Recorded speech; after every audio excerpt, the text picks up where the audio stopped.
Hello guys! So welcome sa aming panibagong video. At ngayon ay tuturo ko sa inyo kung paano magpalit ng GCash MPIN. Kaya kung hindi ka pa nakakapag-subscribe sa aming channel ay please hit the subscribe button at i-click ang notification bell para lagi kang updated sa aming mga latest na video. At mag-proceed tayo sa ating tutorial. So first ay pupunta ka dito sa profile and then scroll lang natin at makikita natin itong settings. Pinutin lang natin itong settings. Tapos makikita nyo dito ang change MPIN. Pinutin lang natin.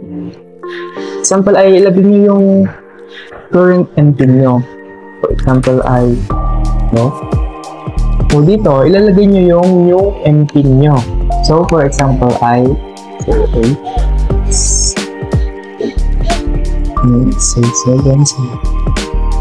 and then click nyo tong submit. At yun guys, may kita nyo na successful na ang pag-change natin ng GCash MPIN. So ngayon, ay tatry na natin kung na-apply yung ating bagong GCash MPIN. Okay. At yun, gumana nga. At yun lang guys, sana ay marami kayong matutunan sa ating video nito. At marami pa kayong matututunan sa aming mga susunod na video. Kaya, stay tuned!